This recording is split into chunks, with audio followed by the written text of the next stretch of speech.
Heho Pop Gengs.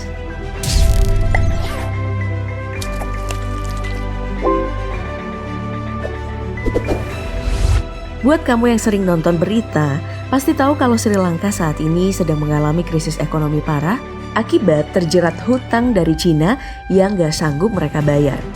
Tentu kabar ini patut diwaspadai, mengingat Indonesia juga punya utang nih dari Cina yang mencapai 20 miliar dolar atau sekitar 287 triliun rupiah. Ngomongin soal Cina, aku jadi merasa miris sih. Soalnya Cina sejak tahun lalu udah punya stasiun antariksa sendiri. Negara kita masih berkutat dengan utang pada mereka. Dan tahu nggak, kalau stasiun antariksa baru Cina yang bernama Tiangong Space Station, bagian dalamnya itu sukses bikin kagum dunia dan bikin tampakan saingannya International Space Station atau ISS jadi terasa ketinggalan zaman. Ya, apalagi negara kita yang nggak punya sama sekali. Nah, mumpung lagi bahas stasiun antariksa nih, apakah di antara kamu ada yang penasaran gimana sih kehidupan para astronot jika sedang berada di luar angkasa? Gimana mereka makan, mandi, dan melakukan rutinitas sehari-harinya? Apakah jauh berbeda dengan yang sering mereka lakukan di bumi? Untuk menjawab rasa penasaran itu, tonton terus video ini sampai habis. Sebelumnya, ada yang udah tahu nggak perbedaan astronot dan kosmonot? Jadi ya Pop Gengs, astronot itu adalah orang-orang yang dilatih untuk melakukan pekerjaan profesional di luar angkasa dan disertifikasi oleh NASA atau National Aeronautics and Space Administration. Kemudian ESA, European Space Agency, kemudian CSA, Canadian Space Agency, atau JAXA, Japan Aerospace Exploration Agency. Sedangkan kosmonot ini sama pekerjaannya, namun mereka secara khusus dilatih oleh Badan Antariksa Rusia untuk bekerja di luar angkasa. Meski berbeda, baik astronot maupun kosmonot ini sama-sama bekerja menggunakan ISS. Nah, tak hanya dua, kini dunia juga mengenal istilah taikonaut, yang tak lain adalah astronot dari Cina sejak mereka memiliki stasiun ruang angkasa sendiri bernama Tiangong Space Station, disingkat TSS, yang diluncurkan pada 29 April 2021 lalu. Dengan hadirnya TSS, maka ISS kini memiliki saingan yang bisa dibilang patut diwaspadai dalam hal bisnis. Soalnya selama ini ISS kan sejak awal dirancang bukan untuk kepentingan komersial ya. Sedangkan pejabat Cina mengatakan mereka terbuka untuk bekerja sama dengan negara lain mengenai penggunaan TSS baik untuk kepentingan riset maupun komersial. Nah, yang menarik dari TSS ini adalah mereka merayakan tahun baru Imlek dengan mendekor di dalam stasiun antariksa mereka dengan ornamen-ornamen Imlek. Wah, jadi terlihat seru banget ya. Belum lagi jika dibandingkan dengan ISS yang telah diluncurkan sejak tahun 1998 dan ditujukan untuk beroperasi hanya sampai 30 tahun, membuat penampilan di dalamnya itu terasa jadul jika dibandingin sama TSS yang udah canggih banget interiornya. Tempat tidurnya aja beda. Belum lagi rangkaian kabel yang kacau balau di ISS membuat penampilannya itu kayak kamar anak kos yang males banget bersihin. Mirip kapal pecah atau gudang. Kalau TSS mah jauh lebih rapi deh pokoknya. Nah, bagaimana sih kehidupan sehari-hari para antariksawan ini menjalani kehidupan sehari-hari mereka selama berada di stasiun antariksa? Baik bagi astronot, kosmonot maupun taikonaut.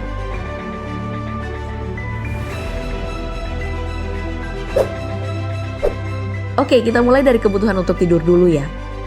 Sebelum lanjut, kamu harus tahu kalau konsep satu hari di atas pesawat ruang angkasa itu agak beda dengan konsep di bumi. Soalnya dalam 24 jam mereka bisa melihat matahari terbit per 90 menit sekali atau sekitar 15 kali dalam sehari. Lah, terus gimana dong mereka menentukan pagi versi sebenarnya agar bisa melakukan rutinitas secara disiplin dan bekerja tepat waktu sesuai yang dijadwalkan? Kuncinya itu adalah alarm. Karena tubuh manusia dimanapun sama siklusnya untuk tidur dan bangun dikenal dengan ritme sirkadian. Makanya para antariksawan ini harus menyetel alarm agar bisa bangkit dari tempat tidur yang berupa kantung tidur yang dikaitkan ke dinding. Meski terlihat seru tidur sambil melayang-layang ya, tapi faktanya tidur di luar angkasa itu kabarnya gak nyaman amat loh. Mereka kadang bisa bangun dalam keadaan sakit kepala atau terengah-engah karena kekurangan oksigen. Belum lagi bunyi bising dari filter udara dan peralatan stasiun yang berada di sekitar mereka. Katanya nih, rasanya itu seperti tinggal di dalam penyedot debu raksasa. Sehingga jika ingin tidur nyenyak, mereka harus menggunakan penutup telinga terlebih dahulu. It's a great sleeping bag. And what's really cool about it? Lalu, setelah bangun tidur, apakah ku terus mandi? Ya tentu bisa. Dan aktivitas toilet menjadi salah satu aktivitas tersulit di dalam stasiun ruang angkasa. Soalnya ukuran toilet di sini cukup sempit dan para angkasawan juga mandi sebisa mungkin tanpa menggunakan air. Jadi ya, mereka itu bersih-bersih harus menggunakan sabun dan shampoo khusus yang tidak membutuhkan air. Jadi mirip kayak menggunakan lotion gitu. Lalu tubuh dilap dengan handuk kering setelah bersih. Ya soalnya air di sana kan terbatas dan bakal mengapung kayak gini aja terus. Air baru digunakan untuk menggosok gigi ya, itu pun secukupnya seperti ini nih. Sedangkan untuk urusan buang air, kamar mandi di stasiun luar angkasa ini tidak memiliki saluran pembuangan. Jadi, kotoran para angkasawan akan dipadatkan terlebih dahulu, lalu dibuang bersama sampah lain ke bumi. Tapi nggak bakal benar-benar jatuh ke bumi kok. Soalnya udah hancur duluan terbakar dengan sendirinya saat masuk ke atmosfer.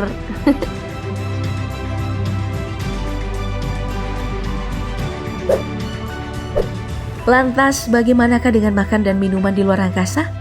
Jadi dalam satu hari, para angkasawan ini harus mengonsumsi setidaknya 2.800 kalori, lebih banyak dari kebutuhan di bumi.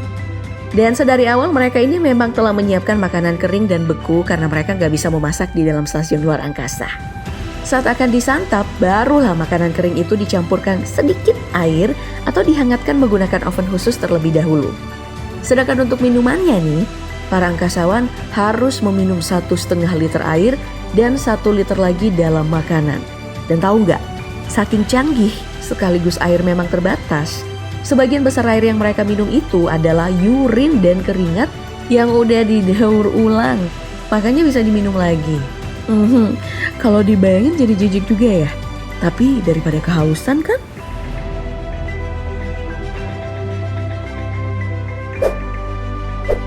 Satu aktivitas yang penting dilakukan saat berada di luar angkasa atau di stasiun luar angkasa adalah berolahraga.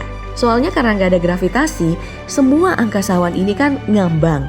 Jadi agak susah buat bergerak, tapi jika dibiarkan seperti itu, badan nggak pernah gerak menggunakan otot.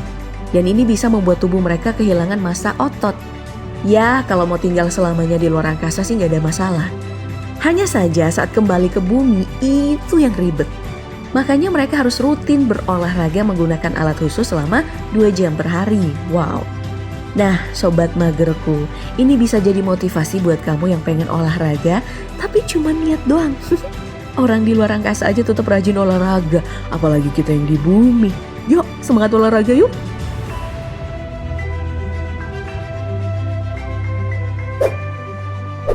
Bagi umat muslim ada satu kewajiban yaitu sholat, itu nggak boleh ditinggalkan.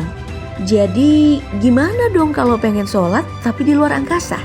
Nah, hal itu udah dijawab oleh Syekh Muzaffar Shukor, antariksawan Malaysia pertama yang melakukan ekspedisi ke antariksa dan menjadi muslim ketiga dunia yang menjadi antariksawan. Jadi ia juga sempat mempertanyakan hal itu. Gimana cara sholat di luar angkasa? Dan ulama di Malaysia pun bersepakat bahwa untuk penentuan kiblat ada beberapa pilihan untuk sang antariksawan. Jika tidak memungkinkan menemukan di mana arah Ka'bah bahkan Mekah, maka bisa menghadap kemana aja seperti adab sholat saat bepergian. Begitu juga waktunya yang ditentukan berdasarkan waktu sholat di tempat peluncuran misi antariksa. Lalu untuk gerakan sholatnya, mereka berdiri jika memungkinkan atau dengan cara sholat duduk. Walaupun udah pasti akan tetap melayang sih.